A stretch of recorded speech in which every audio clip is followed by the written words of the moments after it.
Well, there's a rumor that Drew Richardson is here. So I want to briefly start this with a description of what life was like for new students before PADI came around.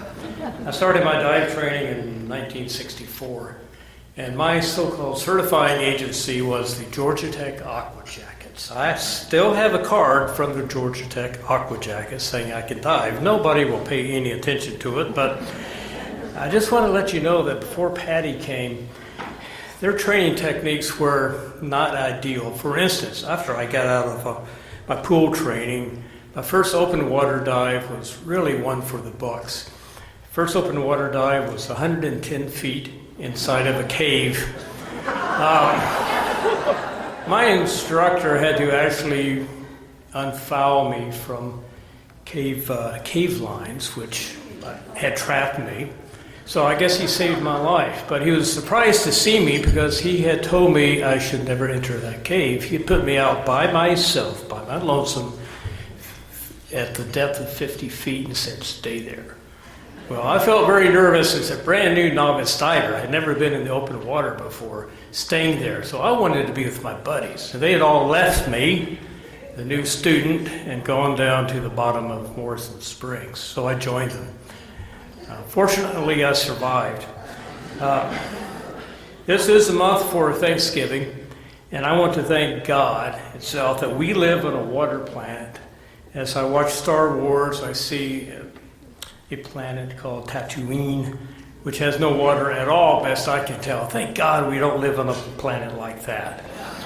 I'm also thankful and grateful for the state university system of Florida and the U.S. Navy, who properly taught me advanced science diving. Nobody left me behind again. I remain thankful for great teachers like somebody you may not know, but I will never forget, Dr. Wild Bill Hernkind. He's a famed lobster behaviorist from FSU. He chased lobsters and he claimed it was purely for scientific reasons. Not sure I believe him. But he was also a bad guy in the movie Thunderball. So he got to play one of the bad divers and he had a ball. Didn't get paid anything at all, but he had a great time. He was the adventurous spirit that told me about the scientists in the sea program in Panama City. And that was where I really learned a lot about diving, especially Navy diving. I learned about I became a friend with Captain George Bond and SeaLab Aquanauts, although they weren't so much friends as telling me that I had a lot to learn about diving. So in fact, I was forced to learn more and more about diving. I smile when Navy engineers in that group and diving officers likely told stories over beer about the kid and his diving buddy who were outwitted by an octopus down in the Gulf of Mexico. I thought we could catch an octopus easily, but that octopus outsmarted 2 graduate students. I've always been embarrassed by that.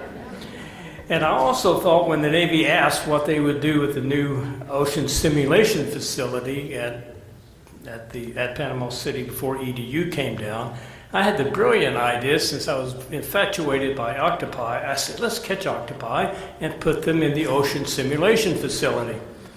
Obviously, they ignored me. They had much better ideas.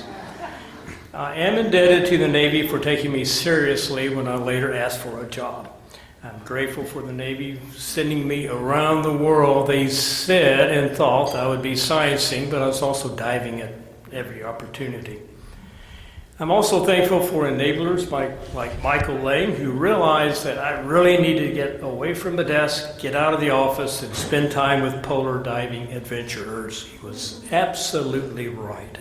I loved it and learned a lot.